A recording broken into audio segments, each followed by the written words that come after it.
Selamat pagi Bapak Ibu dan saudara-saudari yang dikasihi Tuhan. Tetap semangat untuk hidup sehat bagi kita semua.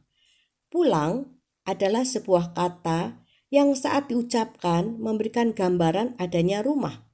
Kita baru bisa berkata pulang kalau kita mempunyai rumah. Bagaimana bisa kita berkata pulang kalau kita tidak mempunyai rumah? Ada rumah pribadi, ada rumah kontrakan, ada rumah kos. Bentuk bangunan rumah bukanlah yang terpenting, karena rumah tidak selalu berbicara tentang bangunan. Rumah juga berbicara tentang keluarga. Keluarga adalah rumah di mana kita pulang. Pulang mestinya adalah sesuatu yang kita rindukan, bukan? Tetapi pulang juga dapat menjadi sesuatu yang menakutkan. Karena pulang berarti dikembalikan pada peristiwa-peristiwa yang pernah terjadi di rumah. Kebahagiaan, kesedihan, kenyamanan, kesepian, kehangatan, atau kesendirian. Di rumah ada luka, di rumah ada kesalahan, dan banyak hal telah terjadi di rumah. Kejadian pasal 32 ayat 9 sampai 11. Kemudian berkatalah Yakub, "Ya Allah nenekku Abraham dan Allah ayahku Ishak, ya Tuhan yang telah berfirman kepadaku, pulanglah ke negerimu serta kepada sanak saudaramu, dan aku akan berbuat baik kepadamu. Sekali-kali aku tidak layak untuk menerima segala kasih dan kesetiaan yang engkau tunjukkan kepada hambamu ini, sebab aku membawa hanya tongkatku ini waktu aku menyeberangi sungai Yordan ini.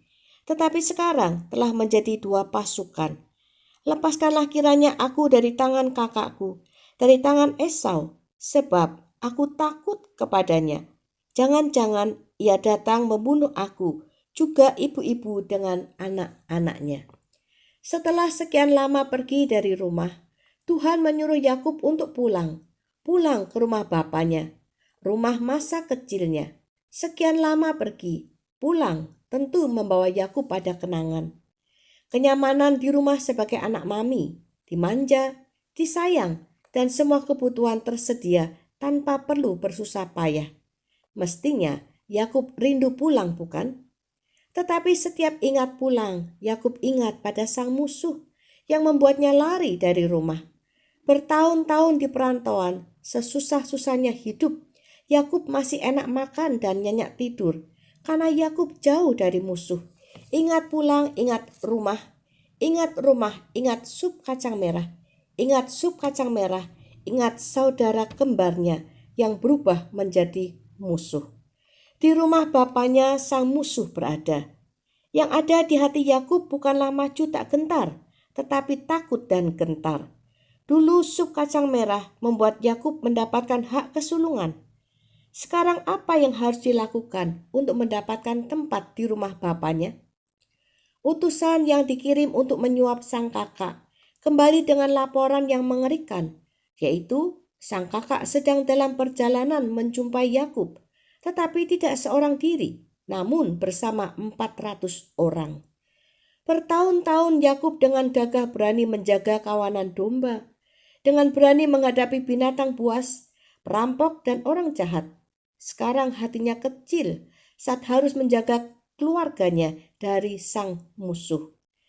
Yakub pernah mempunyai akal untuk mendapatkan kambing domba dari pamannya. Sekarang Yakub mati kutu menghadapi situasi hidupnya. Situasi ini membuat Yakub baperan. Situasi ini membuat Yakub insecure. Di mana Tuhan yang menyuruhnya pulang? Mengapa Tuhan menyuruhnya pulang? Tuhan hadir saat Yakub galau. Galau sangat dalam. Tuhan hadir saat Yakub mengalami ketakutan yang amat sangat. Tuhan mengajaknya bergumul dan Tuhan membiarkan Yakub menang dalam pergumulannya.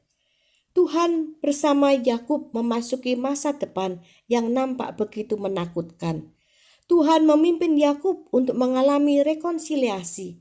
Tuhan membuat Yakub berdamai dengan masa lalunya, berdamai dengan rumah bapaknya, berdamai dengan sang kakak, musuh besarnya, dan berdamai dengan dirinya sendiri.